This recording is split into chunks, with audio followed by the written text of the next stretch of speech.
Semangat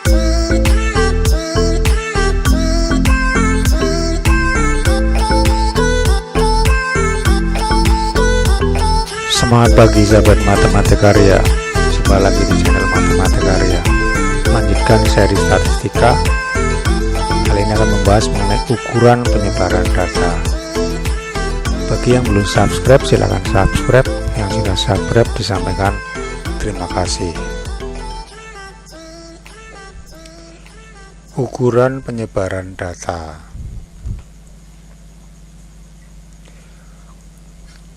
Dalam pembahasan di video sebelumnya sudah kita bahas mengenai mean, median, dan modus, yaitu merupakan ukuran pemusatan data atau istilah lainnya adalah ukuran tendensi sentral yang dapat dipakai untuk mewakili data atau memberi keterangan tentang data tersebut.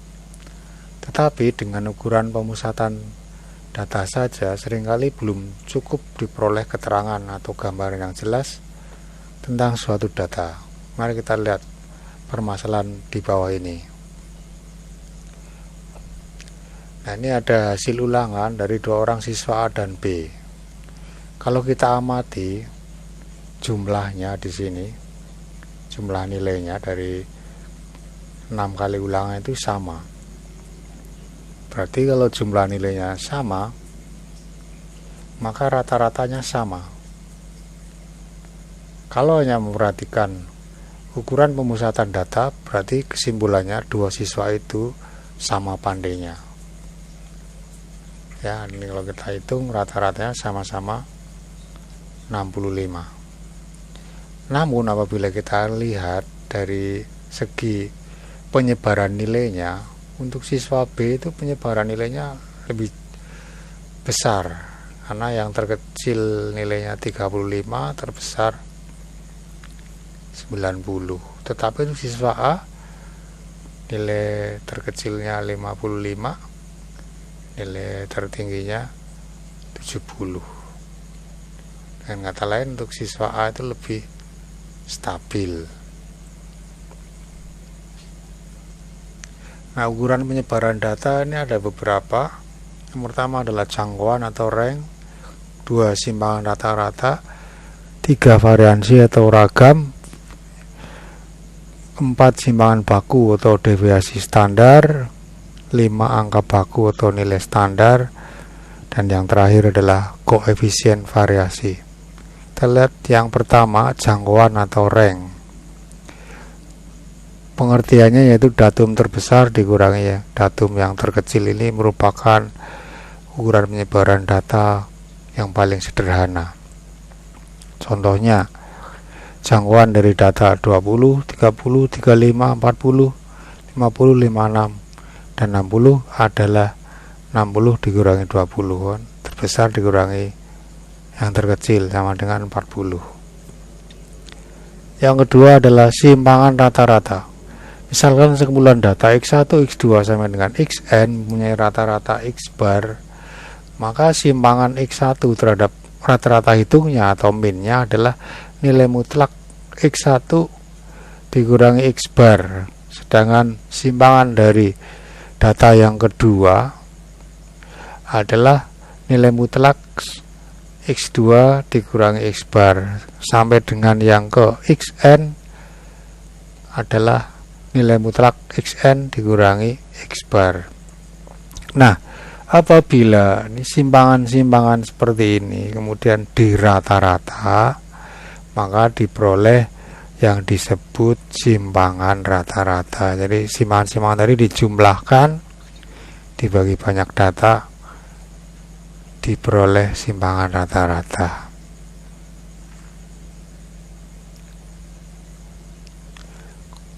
Untuk data berbobot dan data yang berkelompok, maka simpangan rata-rata rumusnya adalah sigma Fi kali X nilai mutlak Xi dikurangi X bar dibagi N untuk I sama dengan 1 sampai dengan K, di mana SR adalah simpangan rata-rata, K itu banyak kelas, F frekuensi kelas GI, X bar adalah rata-rata hitung, dan N banyak datum atau jumlah frekuensi.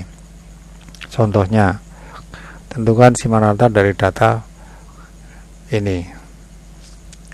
Nah, langkah pertama adalah kita harus menentukan dulu rata-ratanya. Ini menjumlahkannya tidak harus urut ya. Kalau menjumlahkan angka seperti ini, boleh 6 dengan 4, 10 dengan 10, 20 dengan 10 lagi 30. Kemudian ini 19 ditambah 6, 26, 30 tambah 26, 56 dibagi 7 sama dengan 8. Jadi simpangan rata-ratanya adalah nilai mutlak ya, ini dicari simpangannya.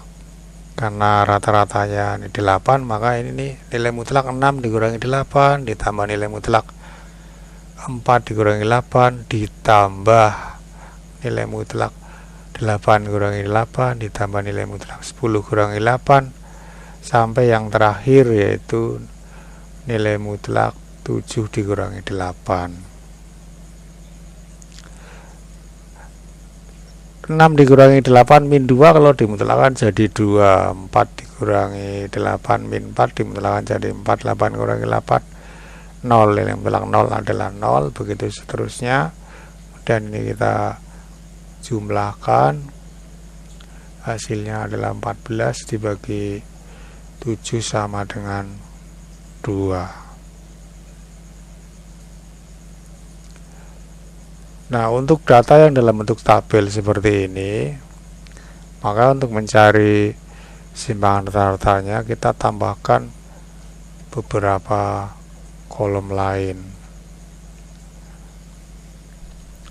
Jadi kita buat kolom Fx, kemudian kolom simpangan dan frekuensi dikalikan simpangan. Fx ini berarti 4 kali 4 16 dan 5 kali 8 50, 6 kali 6 36, 7 kali 2 ini 14. Kemudian dijumlahkan 106. Kemudian dicari dulu rata-ratanya, yaitu ini sigma Fx dibagi sigma F, yaitu 106 dibagi 20 sama dengan 5,3. Nah, lalu di sini cara menghitungnya untuk kelas yang pertama, nilai mutlak X dikurangi X bar, berarti nilai mutlak 4 dikurangi 5,3. 4 dikurangi 5,3 min 1,3 dimutlakkan jadi 1,3. Di sini 5 dikurangi 5,3 dimutlakkan. Kemudian ini 6 dikurangi 5,3 dimutlakkan, yang di sini 7 dikurangi 5,3 dimutlakkan. Kemudian mengalihkan frekuensi dengan simpangan, jadi 4 dikali 1,3 5,2, 8 kali 0,3 2,4, 6 kali 0,7 4,2, 2 kali 1,7 3,4. lalu ini dijumlahkan. Nah, jumlah hasil kali frekuensi dengan simpangan lalu dibagi jumlah frekuensi menjadi simpangan rata-rata. 152 dibagi 20 menjadi 0,76. Variansi atau ragam. Untuk data tunggal rumusnya S kuadrat sama dengan sigma XI dikurangi X bar kuadrat untuk I sama dengan 1 sampai N dibagi N. Sedangkan untuk data tunggal berbobot atau berkelompok, sigma Fi, ini bedanya di sini ya, dikalikan frekuensi kelas, Fi kali Xi min X bar kuadrat untuk I sama 1 sama N dibagi N. Dengan keterangan Fi frekuensi kelas, X bar rata-rata hitung, N jumlah frekuensi. Untuk simpangan baku adalah akar dari variansi. Jadi tadi tinggal dikasih tanda akar sudah jadi simpangan baku. Untuk data berbobot atau berkelompok juga sama ya, tinggal di akar saja. Nah, ini terjemahannya adalah semakin besar dari simpangan baku suatu data, maka data tersebut semakin heterogen, bervariasi gitu ya. Semakin kecil simpangan bakunya, data tersebut akan semakin homogen. Contohnya, tentukan variansi dan simpangan baku dari data tunggal 87532. Pertama-tama dicari rata-ratanya. 8 tambah 7 tambah 5 tambah 3 tambah 2, yang hitungnya yang kecil lah ya, tidak repot tentunya. 25 dibagi 5 sama dengan 5. Kemudian nah ini dicari simpangan lalu dikuadratkan. Ini 8 dikurangi 5 kuadrat, 7 kurangi 5 kuadrat, 5 kurangi 5 kuadrat, 3 kurangi 5 kuadrat, 2 kurangi 5 kuadrat, dibagi banyak data yaitu 5. 8 dikurangi 5 adalah 3 kuadrat 9. 7 kurangi 5 2 dikuadratkan 4. 5 kurangi 5 0 kuadratkan 0. 3 kurangi 5 min 2 kuadrat 4. 2 kurangi 5 min 3 kuadrat 9. Dijumlahkan 26 dibagi 5 sama 5,2. Kemudian untuk simpangan bakunya tinggal di akar. Ini akar dari 5,2 2,28, atau kalau dalam bentuk akar 1/5 akar 130, ini dirasionalkan ya, 5 kali 26 130. Nah, untuk alternatif penyelesaiannya, karena rata-rata dari sekumpulan datum tentulah belum tentu bulat rata-ratanya. Dalam contoh tadi kebetulan bulat. Untuk alternatif penyelesaiannya ini, untuk menghindari koma-koma dalam perhitungan, ini bisa pakai rumus yang kedua, yaitu variansi sama dengan sigma xi kuadrat untuk x sama dengan 1 sampai n dibagi n dikurangi x bar kuadrat. Jadi ini 8 dikuadratkan 64, 7 kuadrat 49, 5 kuadrat 25, 3 kuadrat 9, 2 kuadrat 4, dijumlah 151, maka sama dengan ini 151 dibagi 5 30,2 dikurangi rata-ratanya tadi sudah dihitung 5, jadi 5 kuadrat ini 5,2. Dengan demikian maka simpangan bakunya akar dari 5,2 yaitu 2,28. Ini pakai alat hitung ya. Contoh yang berikut, tentukan simpangan baku dari data jarak rumah ke sekolah dari 50 orang siswa. Ya, ini adalah datanya seperti ini. Maka untuk penyelesaiannya ini agak panjang tabelnya. Pertama dibuat dicari titik tengahnya, itu 10 ditambah 14 dibagi 2 12, 15 ditambah 19 dibagi 2 17, 20 ditambah 24 dibagi 2 22, begitu seterusnya. Kemudian kolom fx ini 6 kali 12 72, 4 kali 17 68, 12 kali 22 264, dan seterusnya, lalu dijumlah ke bawah. Kemudian ini ya, x dikurangi x bar, berarti ini cari dulu rata-ratanya, yaitu 1230 dibagi 50 24,6. Nah, ini untuk dipakai di sini. Untuk kelas yang pertama 12 dikurangi 24,6 minus 12,6. Berikutnya 17 dikurangi 24,6 min 7,6. 22 dikurangi 24,6 minus 2, dan seterusnya. Lalu ini kolom ini dikuadratkan. Minus 12,6 kuadrat 158,76. Minus 7,6 kuadrat 57,76, dan seterusnya. Kemudian ini masih dikalikan dengan frekuensi. Jadi 6 kali 158,76 952,56. 4 dikalikan 57,76 234,04, dan seterusnya. Kemudian ini dijumlahkan, temu 2212, lalu ini dibagi 50 dan diakar sama dengan 6,65 adalah nilai dari simpangan bakunya. Nah, ada cara lain untuk menghindari perhitungan koma-koma semacam ini. Alternatifnya menggunakan rata-rata sementara. Di sini saya menggunakan rata sementara yaitu 27. Tentu boleh pakai yang lain ya.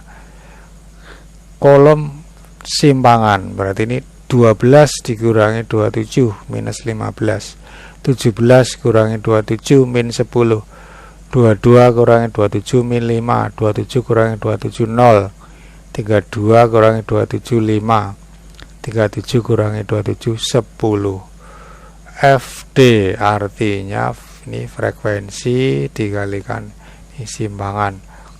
6 kali min 15 min 90. 4 kali min 10 min 40. 12 kali min 5 min 60. 16 kali 0 0, dan seterusnya. Lalu dijumlahkan.